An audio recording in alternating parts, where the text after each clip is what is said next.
आप सब लोगों का तहे दिल से बहुत बहुत शुक्रिया। इतनी तपती धूप के अंदर इतनी देर से इतनी बड़ी संख्या में आप लोग मेरा इंतजार कर रहे हैं। मैं आपका तहे दिल से बहुत बहुत शुक्रिया अदा करना चाहता हूं। जितने लोग इस वक्त टीवी में देख रहे हैं उन सब दर्शकों का भी मैं तहे दिल से शुक्रिया अदा करना चाहता हूं। सबको मेरा नमस्कार, सबको मेरा प्रणाम। दोस्तों, सीधा जेल से मैं आप लोगों के बीच में आ रहा हूं। आपके बीच में आके बहुत अच्छा लग रहा है। 50 दिन के बाद अभी मैं, मेरी पत्नी भगवंत मान साहब, हम लोग कनॉट प्लेस में हनुमान मंदिर में गए थे। हनुमान जी का आशीर्वाद लिया, उनके दर्शन किए। फिर शिव जी के मंदिर गए, शनि जी महाराज के पास गए, उनका सबका आशीर्वाद लिया। बजरंग बली की खूब कृपा है हमारे ऊपर, हमारी पार्टी के ऊपर, देशवासियों के ऊपर।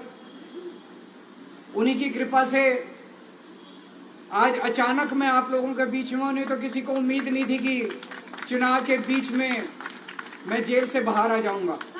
लेकिन ऊपर बजरंग बली की कृपा है, हनुमान जी की कृपा है हम लोगों के ऊपर, और चमत्कार हुआ और आज मैं आप लोगों के बीच में हूं। दोस्तों, हमारी आम आदमी पार्टी एक छोटी सी पार्टी है, 2 राज्यों के अंदर है, अभी 10 साल पुरानी पार्टी है। हमारी पार्टी को कुचलने में, खत्म करने में प्रधानमंत्री जी ने कोई कसर नहीं छोड़ी। एक साथ हमारी पार्टी के 4 टॉप के नेता जेल भेज दिए एक साथ। अरविंद केजरीवाल, मनीष सिसोदिया, संजय सिंह, सतेंद्र जैन। बड़ी बड़ी पार्टियों के अगर 4 टॉप के नेता जेल चले जाएं, पार्टी खत्म हो जाती है। आम आदमी पार्टी के 4 टॉप के नेता इन्होंने जेल भेज दिया। उन्होंने सोचा कि पार्टी खत्म हो जाएगी, लेकिन ये पार्टी नहीं है, ये एक सोच है। जितना ये खत्म करना चाहते हैं उतना ये बढ़ती जाती है, उतना ये बढ़ती जाती है। ये क्रश करना चाहते हैं प्रधानमंत्री जी आम आदमी पार्टी को। जो लोग मोदी जी से मिलने जाते हैं, वो कई लोग हमें भी जानते हैं, वो बाहर आके हमें बताते हैं कि आपके बारे में सबसे पहले मोदी जी से जो भी मिलने जाता है, सबसे पहले वो केजरीवाल की और आम आदमी पार्टी की 10 से 15 मिनट बात करते हैं। उनको कहते हैं कि आने वाले समय के अंदर आम आदमी पार्टी ही देश को भविष्य देने वाली है। वो खुद भी मानते हैं। इसीलिए वो चाहते हैं कि आज ही आम आदमी पार्टी को बढ़ने से रोका जाए, इनको कुचल दिया जाए। ये तानाशाही है। अगर उनको लगता है कि आम आदमी पार्टी आने वाले समय में बीजेपी को चैलेंज देने वाली है, आप अच्छे काम करो, आप देश को भविष्य दो। आज आपकी सरकार है केंद्र के अंदर, आप देश के लिए काम करोगे, आम आदमी पार्टी को कोई पूछेगा ही नहीं। लेकिन आप कुछ काम नहीं करो और आम आदमी पार्टी को कुचल दो, ये जनतंत्र नहीं है, ये इस देश की जनता पसंद नहीं करती। इन्होंने आम आदमी पार्टी को कुचलने में कोई कसर नहीं छोड़ी। छोटे से लोग हैं हम लोग, छोटी सी पार्टी है। 75 साल के अंदर इस कदर किसी पार्टी को और उसके नेताओं को प्रताड़ित नहीं किया गया जिस तरह से प्रधानमंत्री मोदी जी ने आम आदमी पार्टी को प्रताड़ित करने की कोशिश की है। मेरे को इन्होंने जेल भेज दिया। प्रधानमंत्री जी कह रहे हैं मैं भ्रष्टाचार से लड़ रहा हूं। देश के सबसे बड़े चोर, उचक्के और डकैतों को उन्होंने अपनी पार्टी में शामिल कर लिया।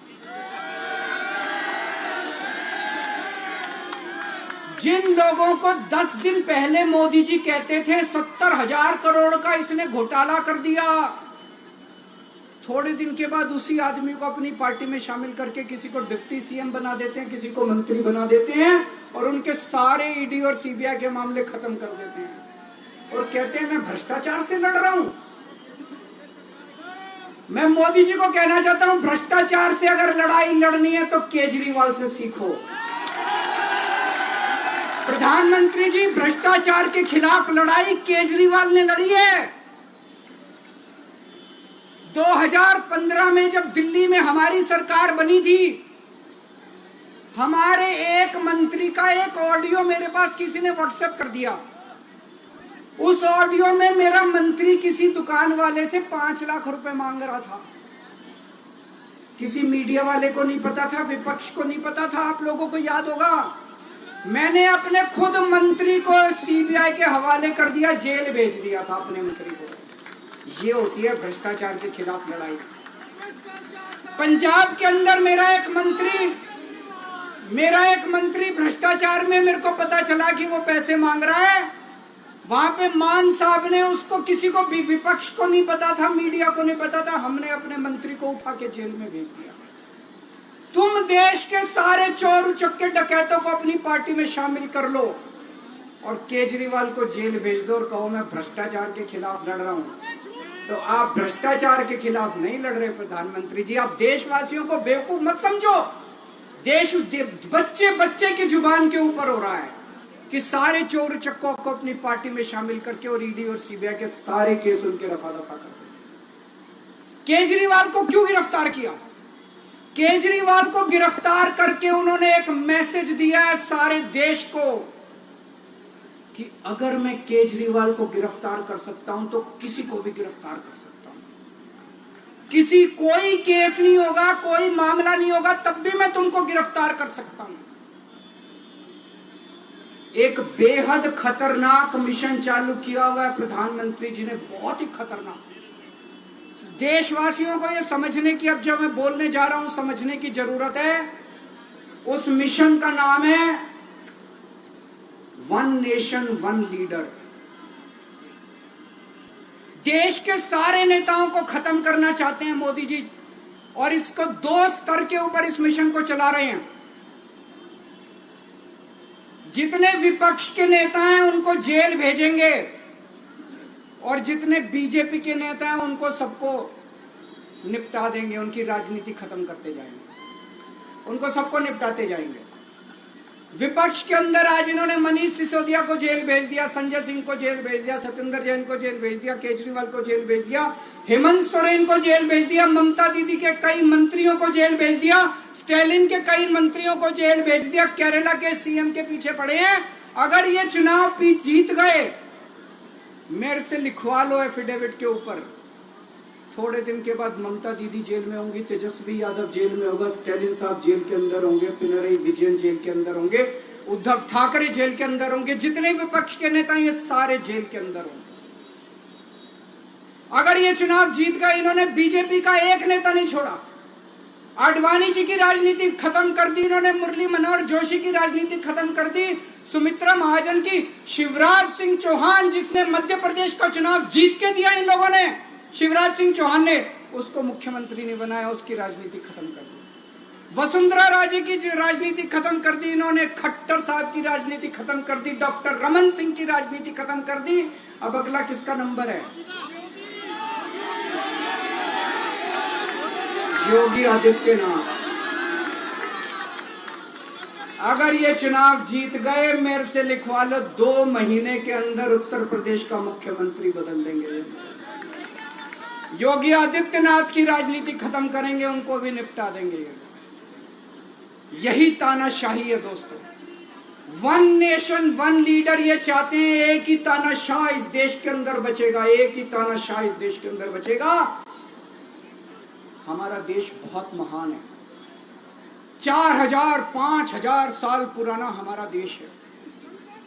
इसके पहले पिछले 4000 साल में कई मौके आए जब इस देश के ऊपर तानाशाहों ने कब्जा करने की कोशिश की, लेकिन हमारे देश के लोगों ने उन तानाशाहों का तख्ता उखाड़ के फेंक दिया। जब जब हमारे देश में ऐसा मौका आया कि तानाशाह ने हमारे देश के ऊपर कब्जा करने की कोशिश की, इस देश की जनता ने उसका तख्ता उखाड़ के फेंक दिया। आज एक तानाशाह इस देश से जनतंत्र खत्म करना चाहता है।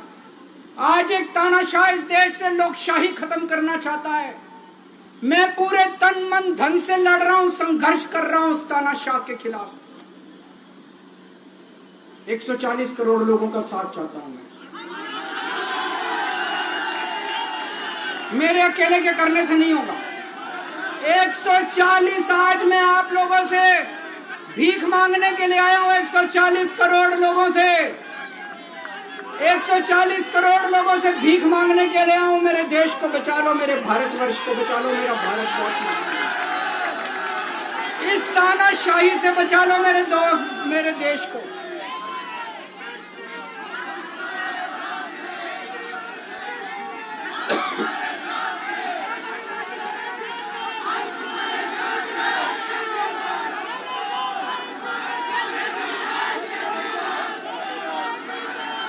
मैं सुप्रीम कोर्ट का बहुत बहुत शुक्रिया अदा करना चाहता हूं। उन्होंने 21 दिन दिए हैं, एक एक दिन में 24 घंटे हैं। मैं एक दिन में 24 में से 36 घंटे काम करूंगा। पूरे देश भर में घूमूंगा इस तानाशाही को रोकने के लिए। दोस्तों, जितनी मेरे अंदर ताकत है, मेरा सब कुछ कुर्बान है देश के लिए। मेरा तन मन धन सब कुछ कुर्बान है मेरे देश के लिए। मेरे खून का एक एक कतरा मेरे देश के लिए, मेरे शरीर का एक एक कतरा, मेरी जिंदगी का एक एक पल मेरे देश के लिए। मेरे देश को बचाने के लिए मैं पूरे देश में जाऊंगा। दोस्तों, अब एक बहुत महत्वपूर्ण बात करने जा रहा हूं, उसको ध्यान से सुनना। ये लोग इंडिया गठबंधन से पूछते हैं आपका प्रधानमंत्री कौन होगा। मैं बीजेपी से पूछता हूं आपका प्रधानमंत्री कौन होगा। आप लोग सोच रहे होंगे केजरीवाल क्या बात कर रहा है, मोदी जी होंगे। नहीं, मोदी जी अगले साल 17 सितंबर को 75 साल के हो रहे हैं। बीजेपी के अंदर मोदी जी ने 2014 में मोदी जी ने खुद ने रूल बनाया था कि बीजेपी के अंदर जो भी 75 साल का होगा उसको रिटायर कर दिया जाएगा। सबसे पहले आडवाणी जी को रिटायर किया गया, उसके बाद मुरली मनोहर जोशी जी को रिटायर किया गया, फिर सुमित्रा महाजन को रिटायर किया गया, फिर यशवंत सिन्हा को रिटायर किया गया। अब मोदी जी अगले साल 17 सितंबर को रिटायर होने वाले हैं। तो मैं बीजेपी से पूछना चाहता हूं आपका प्रधानमंत्री का दावेदार कौन है। दोस्तों, अगले साल 17 सितंबर तक अगर इनकी सरकार बनी, तो उस पर भी आऊंगा मैं। अगर इनकी सरकार बनी तो पहले अगले 2 महीने में योगी जी को निपटाएंगे ये, और उसके बाद मोदी जी के सबसे खास अमित शाह को ये प्रधानमंत्री बनाएंगे। तो मैं लोगों को, देश के लोगों को आगाह करना चाहता हूं, मोदी जी अपने लिए वोट नहीं मांग रहे। मोदी जी अमित शाह को प्रधानमंत्री बनाने के लिए वोट मांग रहे हैं। मैं पूछना चाहता हूं मोदी जी से और अमित शाह जी से, ये मोदी की गारंटी पूरी कौन करेगा? क्या अमित शाह मोदी की गारंटी पूरी करेंगे?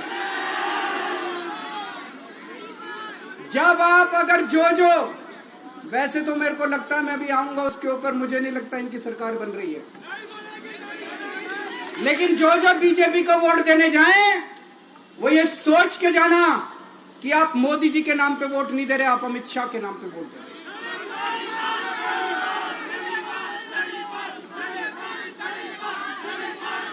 अब एक खुशखबरी है आप लोगों के लिए, अब एक खुशखबरी है। सबको बता देना जो मैंने बातें कही है, बड़ी सोच समझ के कही है। वहां बैठ के यही सोच रहा था 50 दिन से।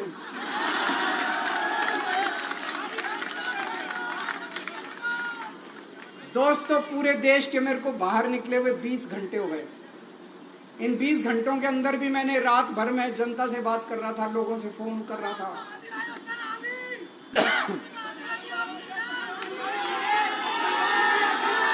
क्या रात को आंधी आई थी।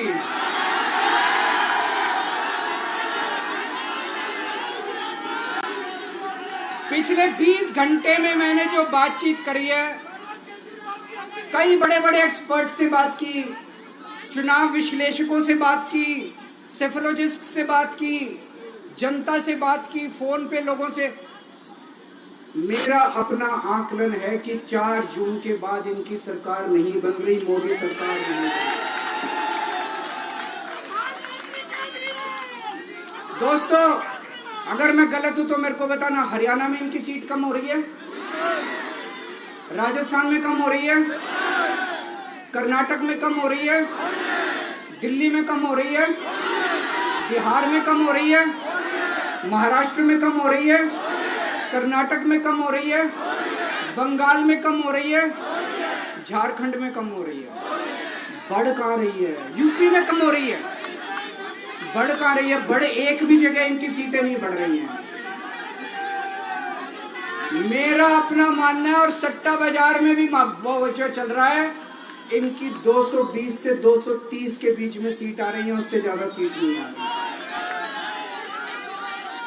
मोदी सरकार नहीं बन रही है, केंद्र में इंडिया गठबंधन की सरकार बन रही है। आम आदमी पार्टी उस सरकार का हिस्सा होगी। दिल्ली को पूर्ण राज्य दिलाएंगे।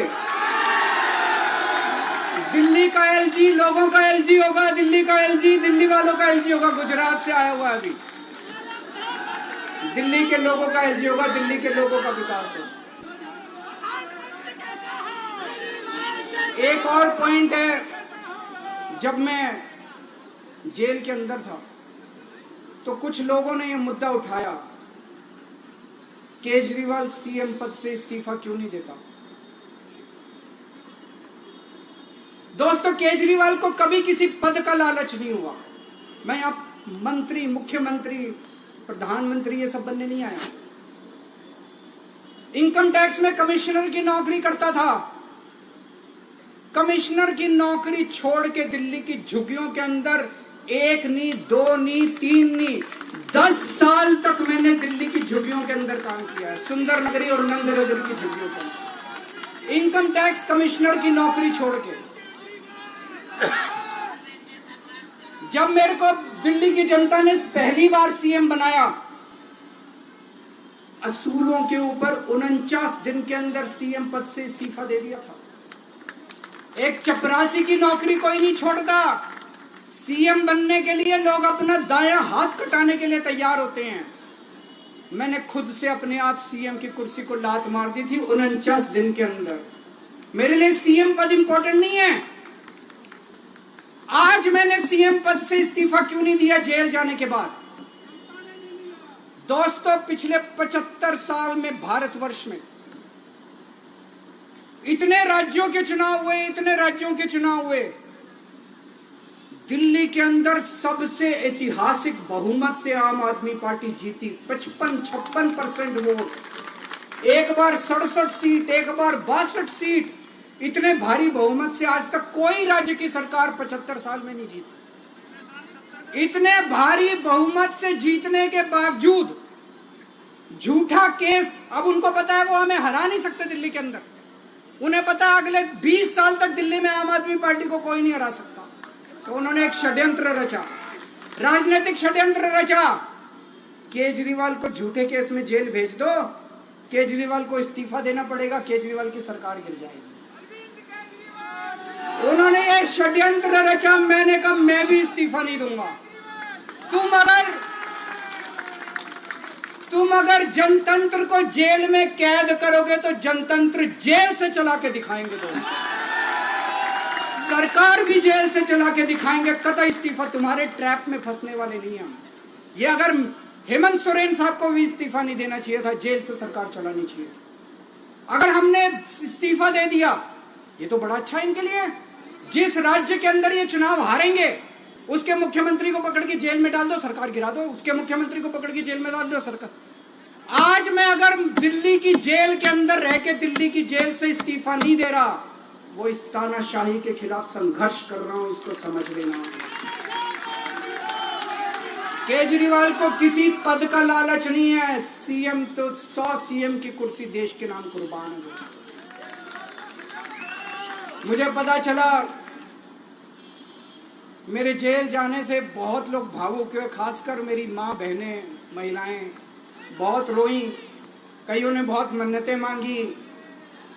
मैं सबका बहुत बहुत शुक्रिया अदा करना चाहता हूं, जिन लोगों ने अपनी दुआएं, करोड़ों करोड़ों लोगों ने अपनी दुआएं भेजी हैं। पूरी दुनिया भर से करोड़ों लोगों ने दुआएं भेजी। उन्हीं के आशीर्वाद का कमाल है कि आज मैं आप लोगों के बीच में हूं। आप लोग सब लोग सुखी रहें, देश खूब तरक्की करे, फले फूले, आप सब लोग खूब खुश रहें, ऐसी मेरी प्रभु से इच्छा है। भारत माता की।